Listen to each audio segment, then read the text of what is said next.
Assalamualaikum warahmatullahi wabarakatuh. Perkenalkan, saya Sinta Putri Rahayu dari kelompok tema 4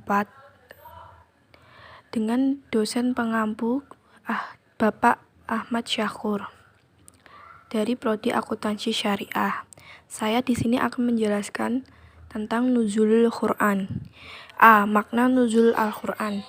Nuzul Al-Quran merupakan peristiwa besar yang terjadi pada bulan Ramadan, yakni diturunkan Al-Quran pertama kali kepada Rasulullah SAW. Waktu turunnya Al-Quran tersebut berbeda-beda pendapatnya.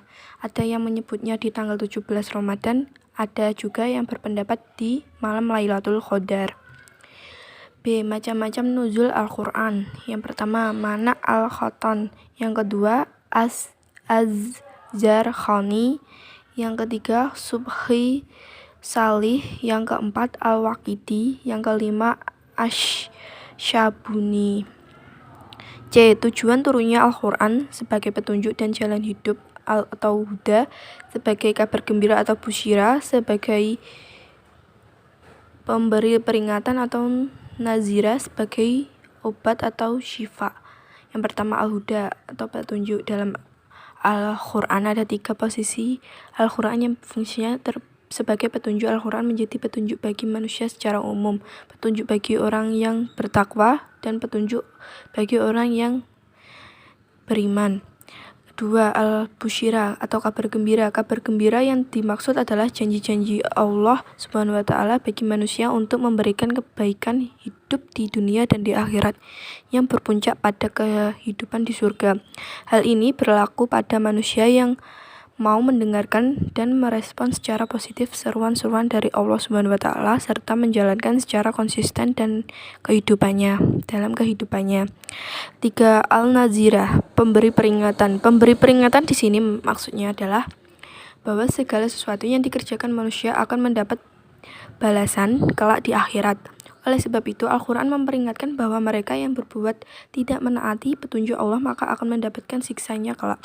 Yang keempat, Al-Syifa atau sebagai obat. Al-Quran bisa menjadi obat penyakit mental di mana pembaca Al-Quran dan mengamalkan dapat terhindar dari berbagai penyakit hati atau mental. Meskipun Al-Quran hanya sebatas tulisan saja, namun membacanya dapat memberikan pencerahan bagi setiap orang yang beriman. D. Al-Makkiyah dan Al-Madaniyah.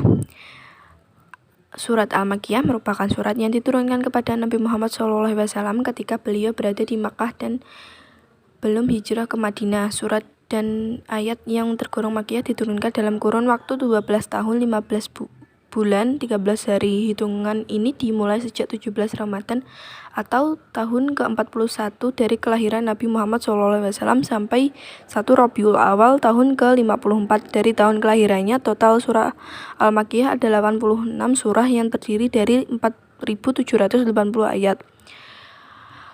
Al-Madaniyah. Surat Al-Madaniyah adalah ayat-ayat Al-Quran yang diturunkan kepada Rasulullah SAW di kota Madinah setelah peristiwa hijrah.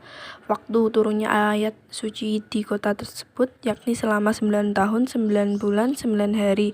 Waktu ini terhitung sejak Nabi hijrah ke Madinah sampai pada 9 Zulhijjah tahun ke-63 dari tahun kelahirannya. Total ayat-ayat tergolong Madinah berjumlah 1.510 ayat yang tercakup dalam 28 surah. Asbab al-nuzul. Definisi asbab al-nuzul secara etimologi, asbab al-nuzul terdiri dari 2 suku kata yang dihukumi satu kata atau dalam ilmu nahwu dikenal dengan istilah idafah, yaitu terdiri dari asbab yang artinya sebab berbentuk jamak atau plural dari mufrad atau tunggal, sabab yang artinya alasan, ilat atau dasar logis, perantaran, hubungan kekeluargaan, kerabat, asal, sumber, dan jalan. Sedangkan kata nuzul artinya turun, hingga, terjadi, dan menyerang. Yang dimaksud di sini ialah penurunan, yaitu penurunan Al-Quran dari Allah Subhanahu wa Ta'ala kepada Nabi Muhammad SAW melalui perantara malaikat Jibril. Karena itu istilah lengkap asalnya asalnya ialah asbab al-nuzul Al-Quran, yang berarti sebab-sebab turunnya Al-Quran. Urgensi atau kegunaan mengetahui asbab al-nuzul. Yang pertama, mengetahui keagungan dan rahmat Allah dalam proses penetapan suatu hukum. Yang kedua, mengetahui asbabun nuzul, yang merupakan cara yang terbaik untuk mengetahui makna Al-Quran dan menyikapi yang tersembunyi dalam ayat. Tanpa bantuan ilmu asbabun nuzul, seseorang tidak akan mampu menafsirkan ayat tersebut. Yang ketiga, asbabun nuzul dapat menjelaskan tentang siapa ayat itu diturunkan, sehingga ayat tersebut tidak dapat ditetapkan kepada orang lain karena dorongan, permusuhan, dan perselisihan. Yang keempat, apabila redaksi ayat bersifat umum, kemudian datang dalil yang mengkhususkannya, maka mengetahui asbab nuzul membatasi pengkhususan itu kepada selain gambaran sebab. Bagaimana dan dari mana mengetahui sebab turunnya ayat? Asbabun nuzul adalah suatu kejadian atau peristiwa yang melatar belakangi turunnya ayat atau beberapa ayat Al-Quran dalam rangka menjawab dan menyelesaikan masalah-masalah yang timbul dari suatu peristiwa yang terjadi pada masa Nabi SAW. Definisi ini memberikan pengertian bahwa sebab turunnya suatu ayat ada kalanya berbentuk peristiwa dan ada kalanya berbentuk pertanyaan. Sebab turunnya suatu ayat ada dua, yaitu yang pertama, bila dulu terjadi suatu peristiwa yang baru atau belum ada peristiwa yang muncul sebelumnya, maka turunlah ayat Al-Quran yang mengenai peristiwa baru tersebut. Yang kedua, bila Rasulullah ditanya tentang suatu hal, maka turunnya ayat Al-Quran menerangkan hukumnya. Apakah semua ayat memiliki asbab al-nuzul? Tidak semua ayat Al-Quran memiliki asbab al-nuzul. Turunnya Al-Quran dibagi menjadi dua, yaitu ayat sabibi, merupakan ayat Al-Quran yang turun dilatar belakangi oleh sebab terjadi sesuatu atau peristiwa. Yang kedua, ayat ibtidai, merupakan ayat Al-Quran yang turun tidak karena adanya sebab yang melatar belakangi ayat itu diturunkan. Bagaimana menyikapi ayat yang tidak diketahui atau tidak ada asbab al-nuzulnya?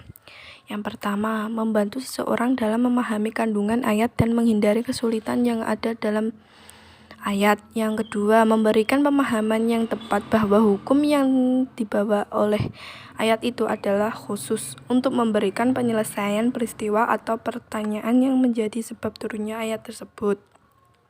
Yang ketiga, membantu memudahkan penghafalan dan pemahaman serta melekatkan ayat-ayat yang bersangkutan dalam hati orang-orang yang mendengarnya bila ayat itu dibacakan. Yang keempat, dapat mengetahui hikmah atau ilmu Allah dengan yakin mengenai segala hal yang disyariatkan melalui ayat-ayat yang diturunkan. Sekian dari saya. Terima kasih. Wassalamualaikum warahmatullahi wabarakatuh.